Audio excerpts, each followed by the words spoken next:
Hi everyone, welcome to another live coaching session with myself, Ankush Jain, for the Powerful Men's Group.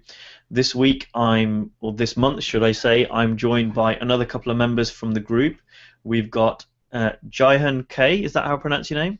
Jahan? Yes, Hey Jahan. Jahan. Jahan K.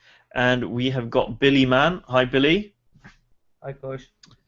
We've got opposite sides of the world represented today. We've got, is it Australia or New Zealand you're from, Jahan? Australia. Australia. So we've got Australia and Ireland. So opposite ends of the planet, but through the magic of technology, we are live and going to record this webinar. If anyone's live on here, I know I can see a few people online. Feel free to use the chat functionality on the side. And Brett, good to see you here. I know that you're in the same part of the world. I know you're in New Zealand. Good to see you here, buddy. And anyone else, if you want to just use the chat functionality at the side of the screen just to say hello, we know that you're live and listening and online.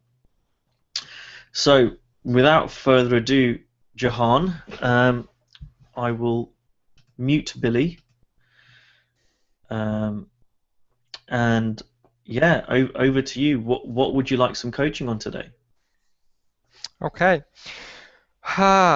So I've been creating a coaching practice for the last 3 years, and so far it's been what it's called a practice, and I'm quite happy with how much I've learned uh, and the person I've become. But where I'm struggling is that I can't seem to make any money from it.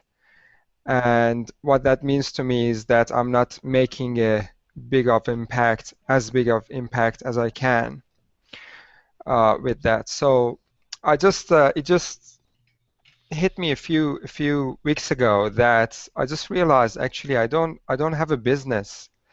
I've been trying different things and practicing different things, but in terms of having a business that brings, an income, I don't have that. And uh, it's it seems to me like no matter what I do, like I try different methods and learn different strategies, and doesn't seem like anything's working for me. So that's the main thing, but yeah, which direction you want to go with that is up to you.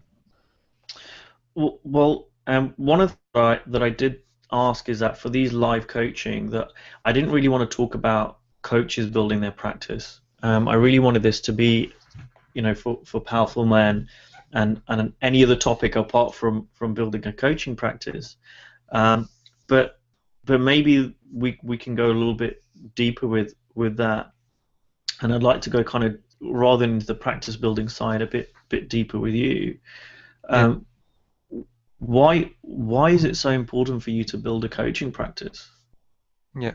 Well, the thing that makes it relevant is that the way that I feel connected to the group is that uh, I feel like, if I am a powerful man, I should be able to, make a living doing this thing that I've been trying to do for the last 3 years, and it's not happening for me.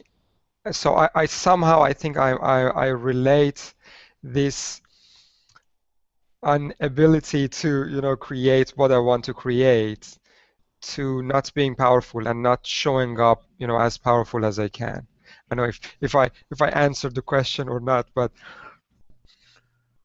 the way that it's important for me is to I think that's the sign for me that I am showing up as powerfully as I can in the world. So Jayan, I would make an observation, and the observation is that any time that a client or anyone says to me should, I start listening very, very carefully because that often reveals some misunderstanding that the other person has. because shoulds to me are often opinions. And so when you say, for me to be powerful, I should be able to make money from doing what I love to do, says who? Mm. You know, that doesn't really mean that that's just an opinion. You know, I know for me, I used to have an opinion. You know, I should be promoted by now. I should be making, when I was working in a job, I should be making this much money from my salary right now. I used to have a lot of shoulds,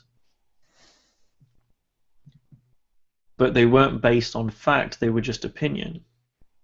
And whilst I'm not discounting, that you look at the material world to give you some indication of how you're showing up in the world, it's just an indication.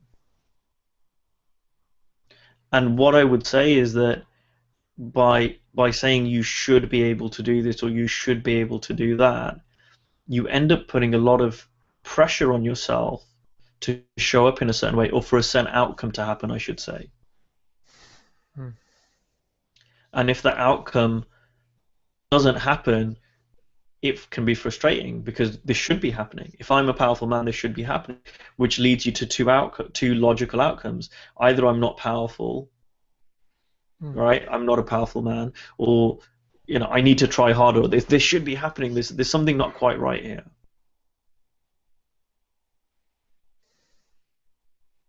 Well, I guess for me, like I look around myself and I look at like other men around me and see that, they have a, full-time job and uh, they're working the 9 to 5, and not everyone, but a lot of my friends and people around me, and they're supporting their families. And I 2 years ago, my background is teaching. I still teach 3 days a week. And 2 years ago, I decided to go part-time. So prior to that, I was teaching full-time. I decided to go part-time to create the space for myself to build my business. But it hasn't happened. I mean, I've come a long way, but it's in terms of bringing the income, bringing the money in, it hasn't happened for me. And I mean, it's the two ways for me is that either go back to to my full-time job or find another job that I don't necessarily like, but would enable me to to support my family. And the other option is to to keep going the way that I go. And what you say, that makes sense to me, that it just takes as long as it does. But the thing is, when I was on my own a couple of years ago, I was quite happy making, almost half the money I was making before that, to just enough to support me, to create my business. But now I have a partner, and I we're expecting a baby in 3 months, and at the moment my partner's making more money than I, because I'm working part-time as a teacher, and the rest of the my time I'm working on this business thing that's not making any money. So it's my guess that in a sense I look at other men around me and see, well, I'm not supporting my family the way that a lot of other people are. Although I think in long term, it's I'm doing the right thing, because I don't want to be stuck with a job I don't like for the next 30 years, and at some point get retired and be broke. But for the time being, I know it's a bit of a struggle for me where to go from here. If you never made any money from your business, would you? So your business is a coach, right? That's what your business is. You help Mm, people, mm. right? If you never made any money from coaching, if that was, I could tell you the future, and I was like, I looked at your future, you're never going to make any money from coaching, what would you do?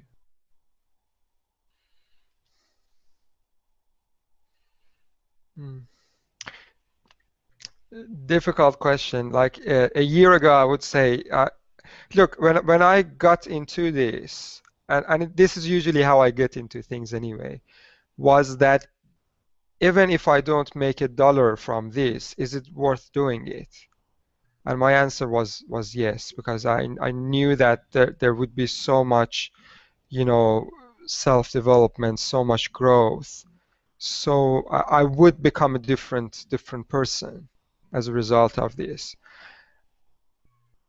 But now that I have a family that I need to support, yeah, I think my answer is still yes. I, I want to do this, and this is something I want to do for the rest of my life, and I want to make it the, spend all my time doing this. So leave my teaching job at some point. But yeah, there is that feeling that, I'm not being who I know you just said that, but this is in my mind. I'm not being who I should be. I'm not being, a good partner. I'm not being a good dad. I'm not, you know, doing whatever it takes to support my family. So it seems like I have to make a choice.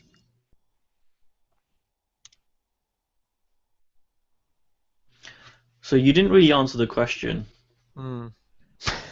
If you were to make no more money ever from your business, and we've spoken before, so I know you haven't really made Yeah, much money from your business, yeah. what would you do? If you knew that now, what would you do?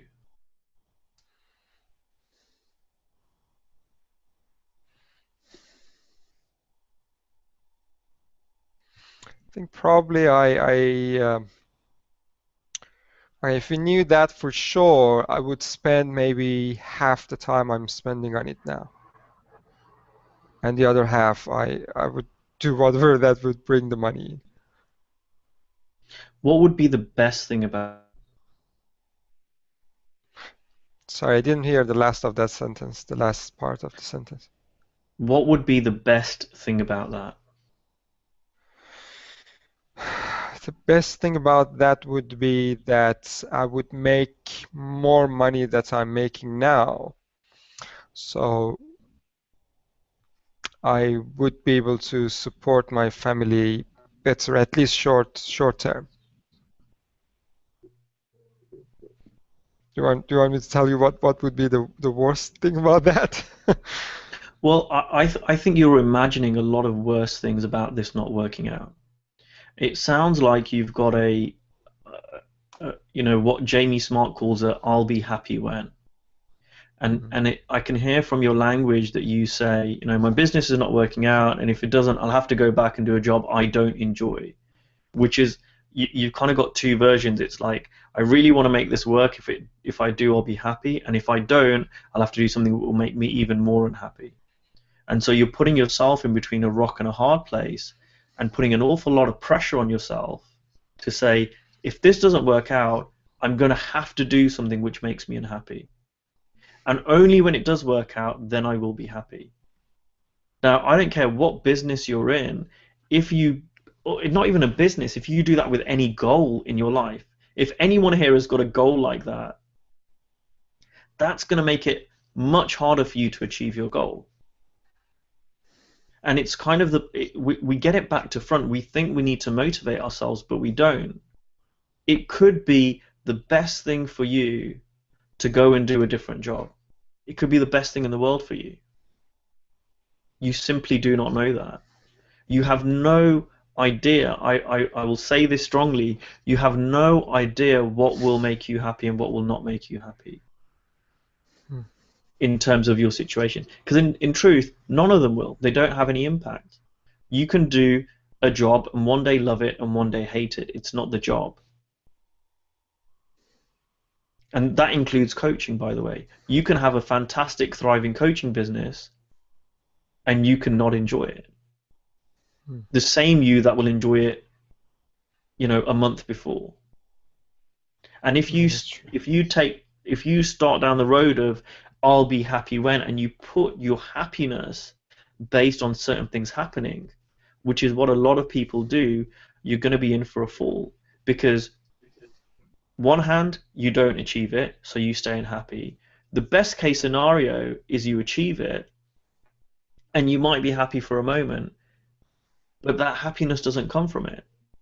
And I don't know if you've had this experience, Jahan, but I had it. I'm talking to you from my big, shiny 27-inch Mac, and I bought this 4.5 years ago, and I was really, really excited, and it was a gift to myself. I'd got a bonus from work, and I splashed out on this Mac, and I was so excited to come, and I waited for 2 days. I ordered it online, and it was arriving 2 days later, and I was so excited, so excited, so excited. It arrived.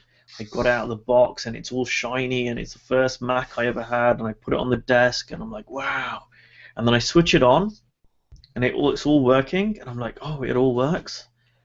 And then I realized, oh, it does everything that my PC does. And my heart sank. Now, it's a great machine. I've had it for 4.5 years. I love it. But in that moment, my heart sank, and there was a moment of, oh, this computer isn't going to make me happy. Hmm. And there's lots of stories of people who set themselves goals and then they achieve them and they're not happy. That I want to buy myself a Ferrari, and they work really, really hard and they buy it, and it's great for the first week or two, and then they're like, oh, that's not it either.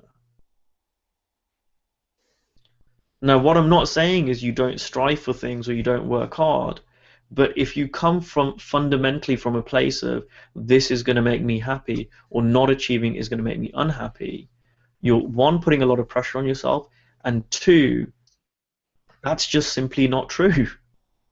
So if you get rid of that, it might make it easier for you, or you might realize you want to do something else. But if you ignore this and you go, yeah, yeah, yeah, Kush, I get it, I still want to do this, that's just heading down the wrong path. It really is.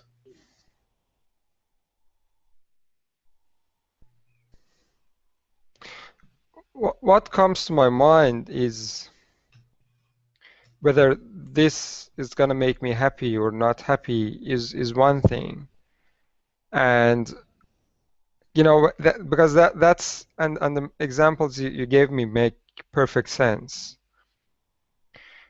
but I'm somehow confused when it comes to someone else's well-being, you know.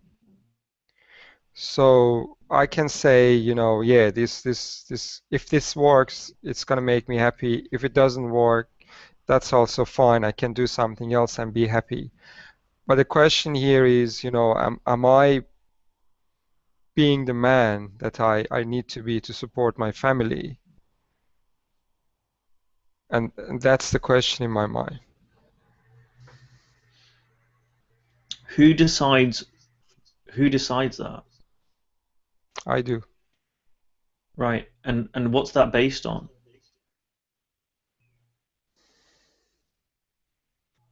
Hmm.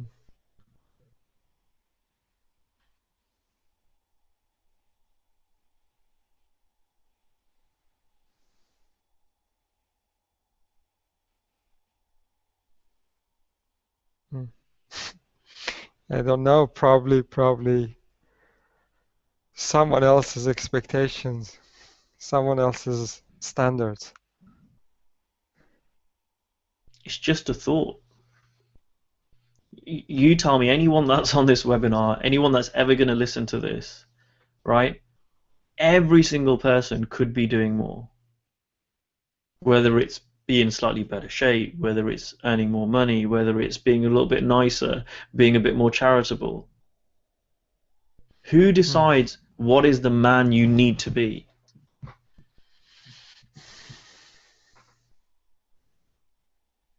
You're right. It's just a thought, and it's actually not one thought. It changes. For maybe a couple of months ago, it was a different thought of who that man is, and today is a different one, and in a month's time, it might be a different thought. Hmm.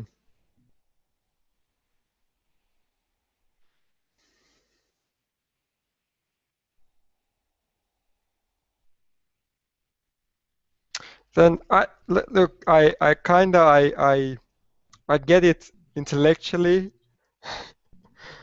Uh, but the thing is, okay, so what do I make, what do I base my decisions on? Like, okay, so I understand. It's a thought that a month ago was different and today it's different and it's gonna change. Then how do I make the decision to like stick to this or change it or do like you said do something else? And you're right, I have no idea. I might be happier and make more money or whatever if I do something else. I don't know. How do I decide then? Well, I would say, look, there are a couple of things. When you say I understand it intellectually, that's another way of saying I don't understand it, Hmm. right? And I mean this with real respect, you know. I'm not trying to push you down or anything, but when people say I understand it intellectually, but what do I do? How do I do it? You don't, and that's the problem. Because your brain is really, really speeded up right now. And you're trying to work out all the answers. And I need to do this, and what about this? And yeah, but what if this happens? And what does this mean? And you have all of this going on. And so you're not thinking very clearly right now. And when you're with your clients, you're not going to be thinking very clearly. And you're going to be needy and insecure and desperate, which is not very attractive, regardless of what business you're in, especially as a coach. And it's only by stepping away from that can anything change.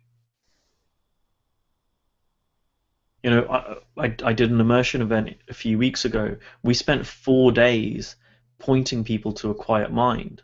Why? Because it's from that place that you get a clearer head. It's from that place that things start to make sense. I can't tell you what to do, neither can Billy, neither can anyone else. No one can tell you what to do. No one can tell you what's right for you. Should you go to teaching full time? Should you quit all your teaching? No one can tell you what to do. But what I can see 100% clearly right now is you're not very clear. And from a place of you not being very clear, you are not going to be making good decisions. And also, from a very practical business point of view, it's not going to be helpful for that side of your life either. It's not going to be helpful for any part of your life. It's not going to be helpful for you in your relationship. It's not going to be helpful for you being a father. If you're all up in your head, you're not very present. None of it's going to be helpful. And I will tell you something. This year, a few months ago, I realized if I needed to, I would go back to work. It sounds really weird. I'm a guy who's coaching other coaches to grow their business. And yet I had that realization. And as soon as I realized that, it took a huge weight off my mind. And I realized for a year, last year, the whole year, I was like, I need to make my business work. I need to make my business work because if I don't, it will mean something. It would mean I'm a failure. It would mean this, it would mean that. Hmm. I made that up. And it's back to front. As soon as I realized, oh, I made it up, it doesn't mean anything except whatever meaning I give it. And if I needed to, if my business was to collapse tomorrow, if for whatever reason something happened, I can go back and earn extremely good money contracting and doing the stuff I used to do before, and I'd probably be really good at it, and I'd probably enjoy it more than I used to. Hmm. And that makes it much more likely that I will never have to go back to work in a weird way. It makes it more likely I won't. And if I sat here and thought, I definitely don't want to go back to that job, it means this, it means that, I need to burn my bridges, all of that stuff that people talk about, it puts a load of pressure on me.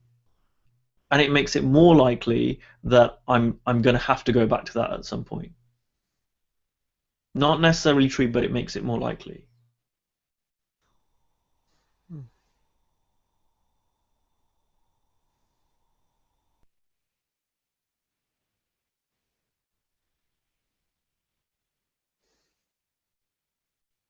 I think another thing for me is that like my focus, uh, niche, target, whatever people call this, is helping people, you know, go from work they don't like to do work they love, start their own businesses, and or find work that matters to them. And I think, like, I feel like if my business was, I don't know, uh, making software, and then that wouldn't work, I would say, okay, that didn't work. When my business is helping other people do work they love, then I'm not there yet. I think that's a little bit extra pressure on me. You know what I'm saying? Well, well, let me play that back to you, Jahan. And again, I mean this with respect, but does it surprise you that you are not doing work you love, or you're not successful at doing work you love, and you are not successful at helping other people do work they love?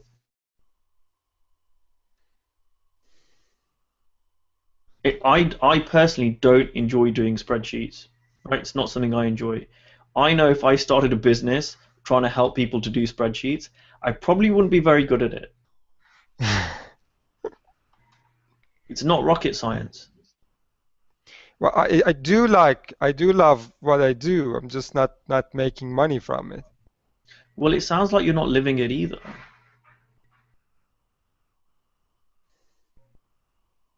I think if you're really honest about it, you're not living it either. If you had shifted from teaching to coaching and you loved coaching and you were successful and it was you were living it, then absolutely that would be a great thing for you to help people to do. But if you're not living it yourself, then, and like I said, I'm not trying to put you down, but I'm just trying to point something out to you that why would anyone hire you for that? When I started coaching, I coached people around what I knew, what I had done, what made sense, what I could talk about confidently. I didn't talk about stuff that I didn't know because I knew that would be less helpful for people and I couldn't really stand in integrity. At the time, if people had come to me for dating coaching, I would say, go and talk to Zan Perion, or go and talk to someone else. I'm very happy to refer people to other coaches if they really want something and I can't do it.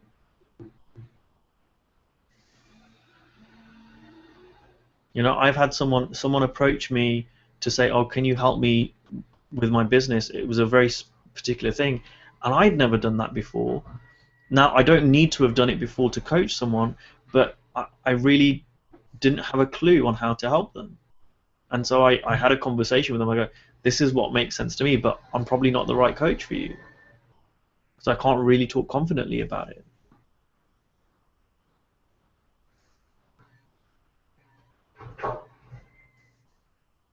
I think that's just for me that's integrity.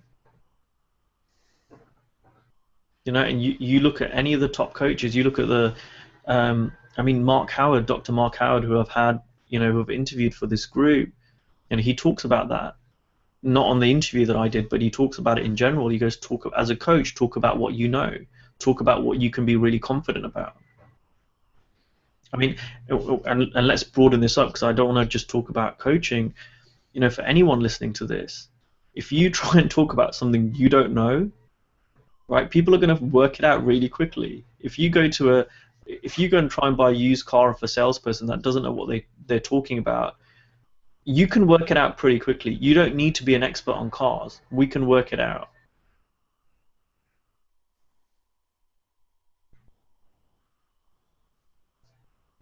And I see this with coaches. I see it with work. I remember when I worked in corporate, people would try and bullshit all the time, right? It was like this thing of like you try and blag it, not do the work and blag it.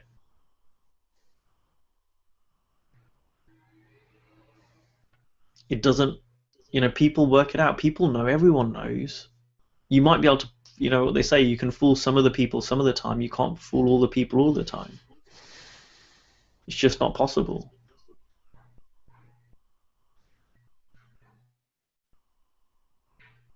Now, I would say that this is a subject I'm passionate about. If you want to coach, be good at what you do, walk your talk, start small and build up. There's no shortcuts. And if something's not working, you're right, there's probably an indication of something you're doing there and how you're showing up.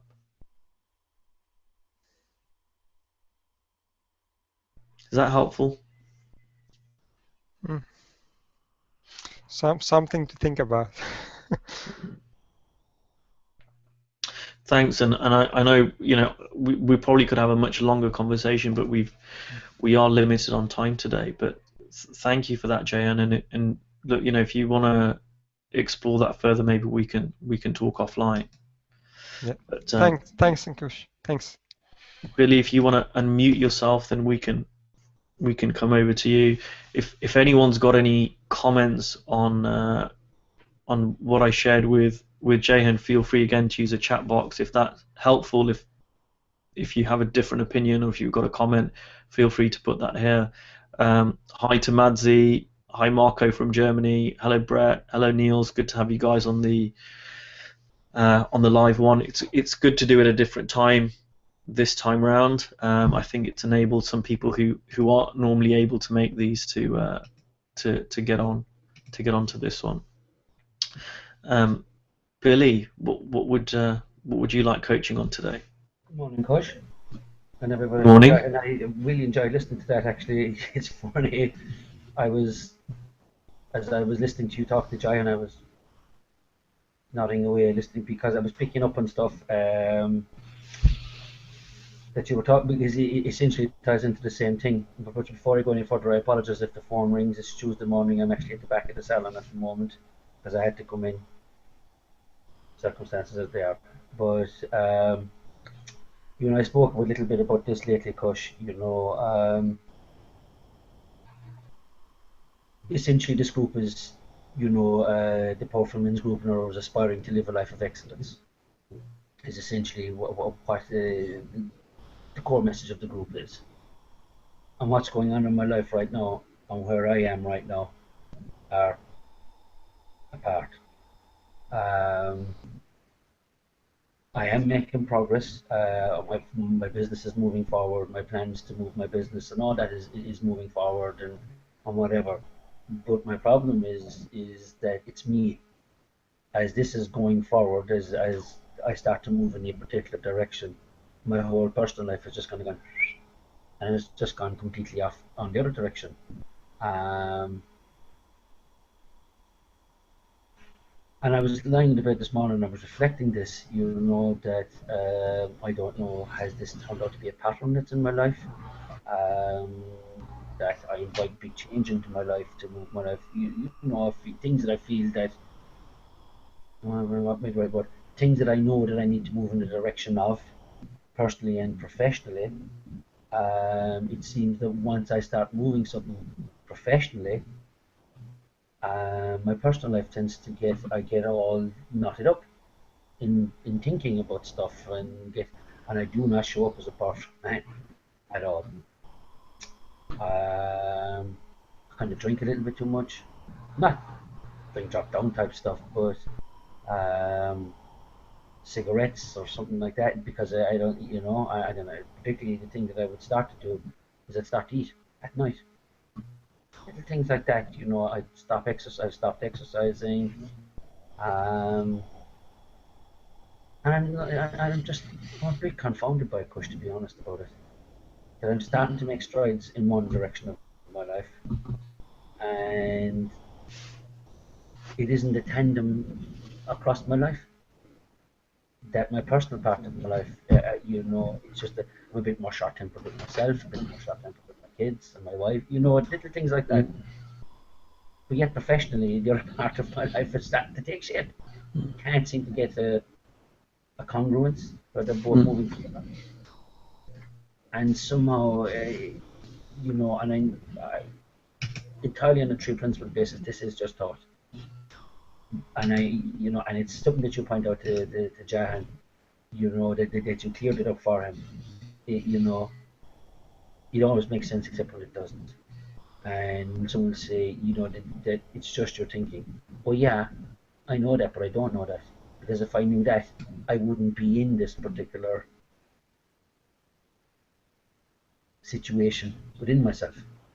Because if it made sense to be in that particular situation, am I making sense to what I'm saying to you?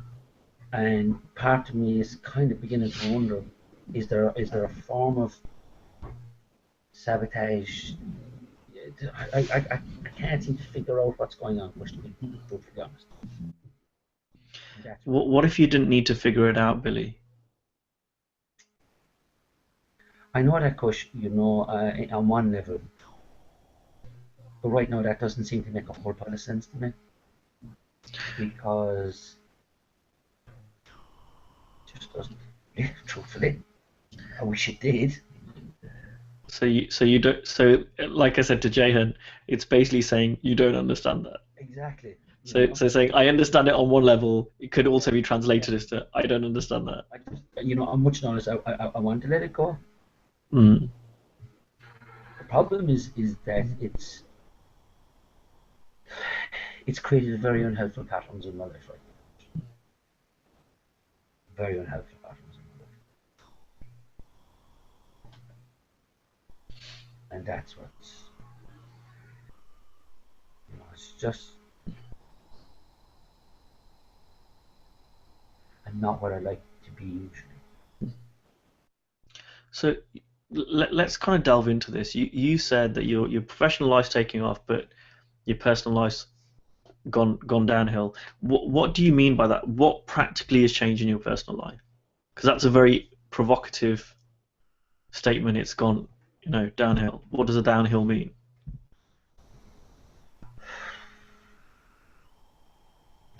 No exercise.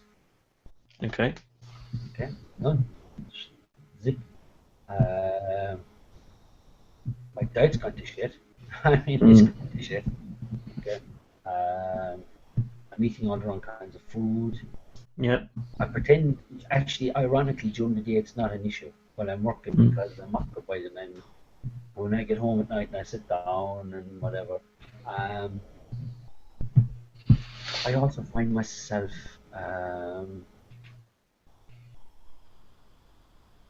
explain this to you, needing my kids to behave in a certain way. So you're short-term with your kids. Understand? No, I know. Look, as a parent, and I have 3 teenage kids, there are times that, there's no amount of principled understanding isn't going to stop me from wanting to give them one of them a slap into the side of the head for being really cheeky with their mother or something. Something that doesn't happen, but and we all get caught up in it. But the point is, Kush, is that passes quite quickly. But the problem is this is held down for a little bit of time, and it's been a very unpleasant experience for me personally as a parent. Because I'm not engaging with my kids where I like to. And of course, then with my wife. That's inevitable, Kush. I mean, if I'm behaving like an ass, it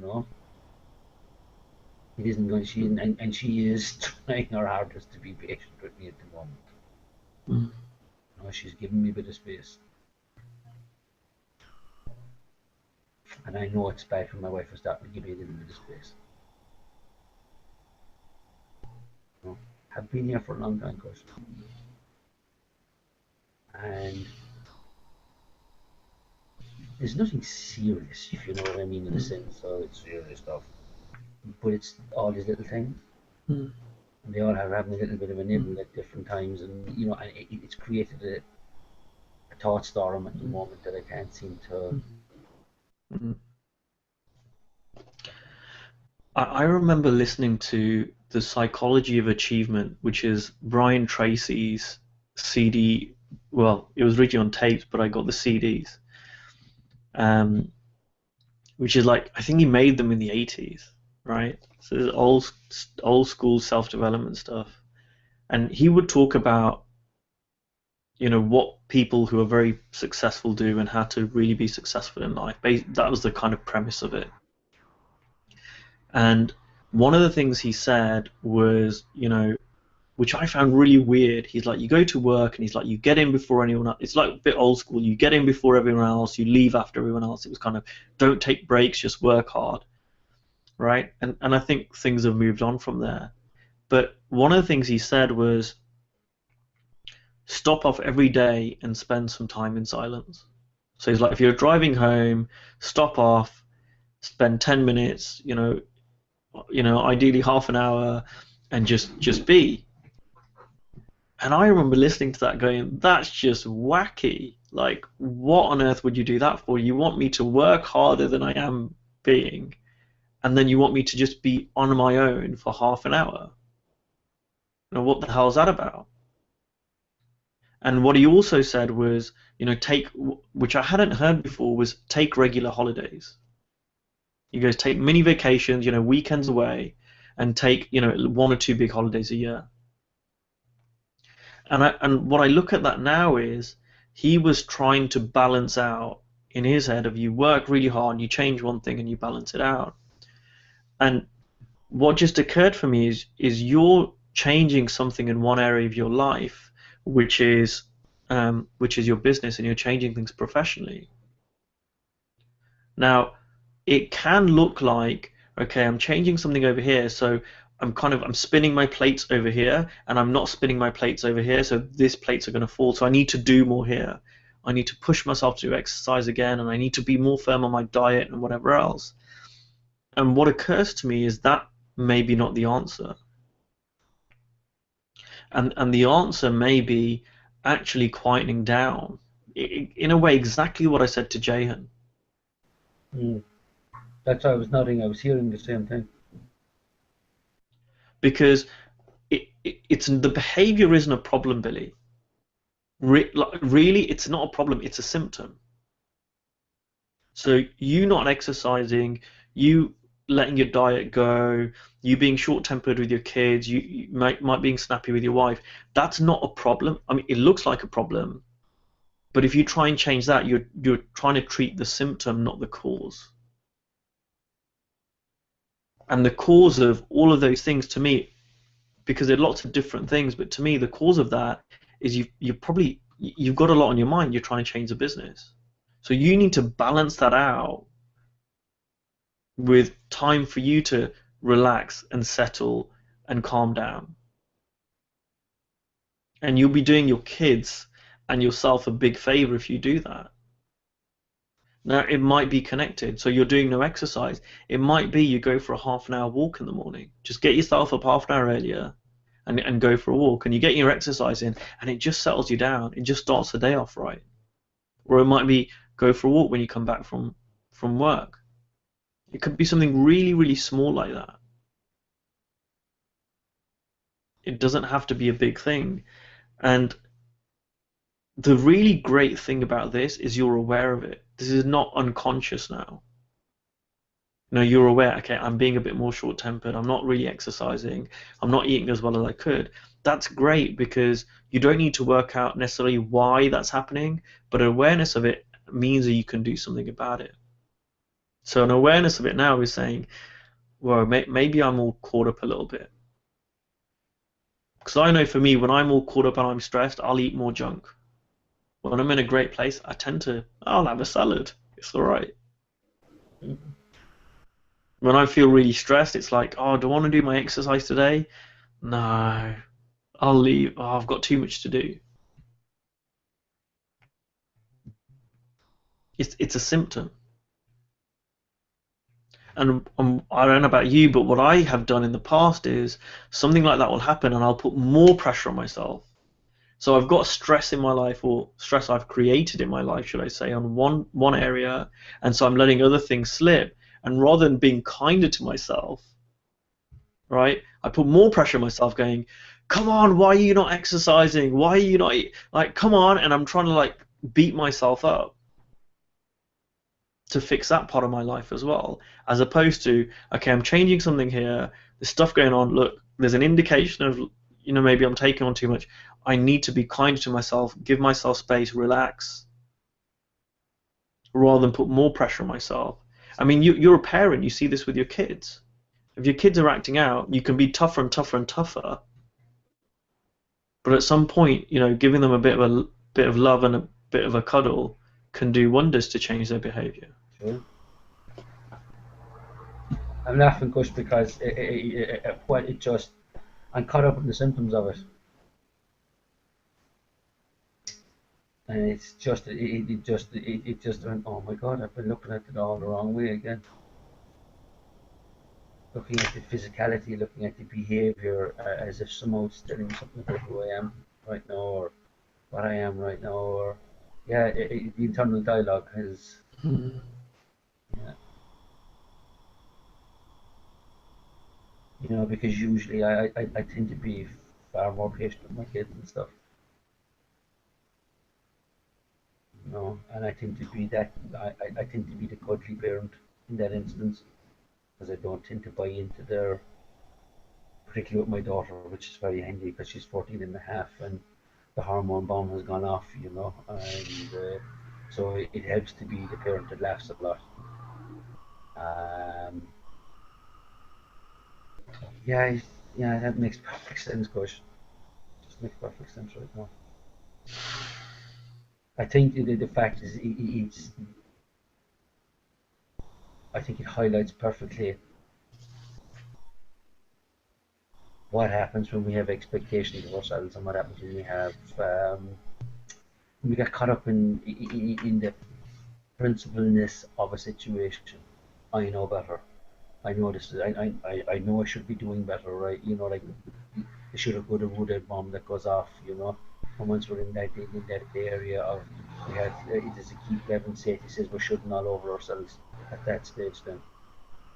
And that's essentially the conversation that I've been having in a different structure that Jahan has been having. I should be exercising. I should be this. I should be that. I should. And I've just been creating a whole whirlwind of expectation around how I should be behaving. But I'm just letting it be, rather than just letting it be. And I've been so busy watching the symptoms of it, watching my interaction with my kids, watching the interaction with my wife, myself, particularly obviously with the food and with the exercise. It's like I've been looking for a comfortable feeling, Kush. I know, and this is the stuff I've spoken to people about to perform myself. But it's often easier to see it in others than it is to see it in ourselves. The sneaky, the sneaky thought that gets in there without, kind of suddenly comes inside us without our realizing it. And I'm in the middle of it. And right now I'm in the middle of that. And yet I could sit with somebody for an hour and discuss this with them from their perspective and help them to see their way through it. And I have no problem with any of that stuff. But yet, in reverse, it seems to be the big one. It seems to be tougher than it appears.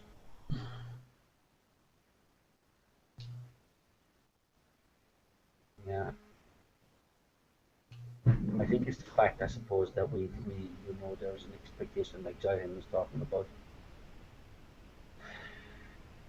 particularly with kids, that we're to be, to be the square figure, and the father figure, the whatever figure, that's fully loaded with all kinds of stuff that doesn't necessarily need to be on it, and that we should respond in a particular way to our kids in a particular. Giving you an example, yesterday we were at the beach, and my son has gone off with some of his friends, and he was given instruction to come back at 5 o'clock because we were coming home to kids' train. So at 5:20, my man saunters back to us. We're all sitting in the car waiting, and now we're under pressure to come home, just literally get into the gear and back out. So man gets into the car and he says, I'm not saying, kind of like completely just blasé about the whole thing. But his mother went just nuclear, pressure, we're driving fast and all the different things, and I got into it with him. And then I went to my own mind and said, wow, listen to it now, he's a 12-year-old boy. The sky hasn't fallen down, relax a little bit, And we got home and I had 2 minutes with him in the house, and I said to him, buddy, But when we walked out, he said, Dad, I forgot. He said, I completely forgot the time. He said, I didn't realise it had gone past 5 o'clock, and I'm really sorry. And that was the end of the conversation. Mm. You know, and it didn't require all the stuff that came before inside the car Mm. before doing it with him. And that's really the secret to it. Slowing everything down.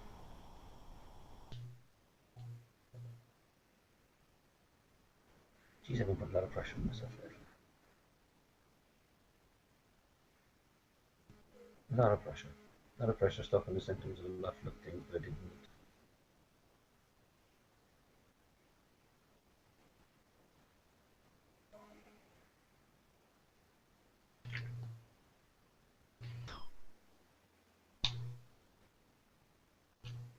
I think that's about that now for a little bit, but No worries. the word symptoms just registered with me. How easy we get fooled by it, isn't it?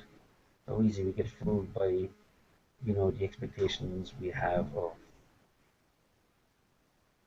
and it's the expectations of how kids should, like I say, how kids should behave for us to be happy. They need to be behaving accordingly. And I've had this conversation with my wife. So what if they don't go to bed at 9:30? It's 9:40. They're 10 minutes late. But you know, that's because my wife had a made-up time that they were supposed to be in bed for 9:30. But they didn't go to bed, and she'd get mad over it or whatever. It's all of those thoughts. It's all of those. Who says that situations who create expectations?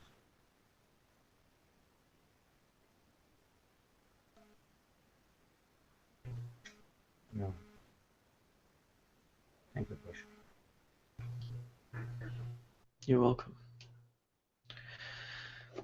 Jahan, has that been helpful for you to listen to as well?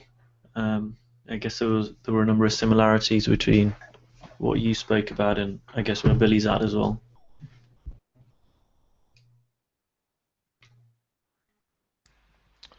Hello.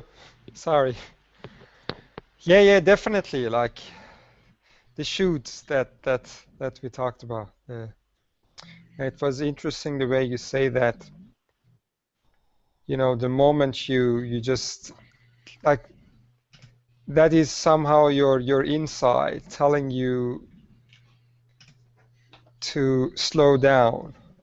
And usually we see that as a sign that, you know, I gotta speed up.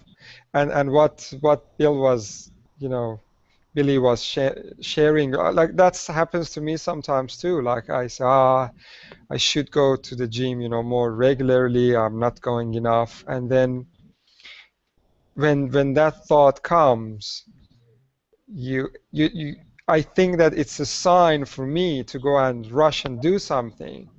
But it could be actually the opposite sign to, you know, to slow down and to, like as you said, to spend a little bit of alone time and let the insight come to you. What's the next step? So I did see a lot of similarities. It's very useful. Great. I think we've had slightly fewer participants on the call this time because of the timings. I think most people, we do it in the UK because of the evening, or in Europe, so I think a lot of people are at work, but for those that are online, I hope this has been helpful. If you've got any questions or comments before we finish off, put them down the side. Of course, this will go up into the Powerful Men's YouTube channel so people can watch this. I know we get people watching this after the event who've been unable to watch it live, but thank you Billy and Jahan for joining this. It's been really great. I've enjoyed spending this hour with you guys. If there's anyone else that hasn't been on this previously, you'd like to do this in September, I'm not sure if you've got people yet scheduled for September. So if you're up for that, then let me know, and you can be on the next show, on the next version of this. I enjoy doing these. People are remarkably quiet today on the chat functionality. Normally we have loads of people talking, But okay, if that's everything, thanks both of you for being on the show, and I'll see everyone next Thank you. month.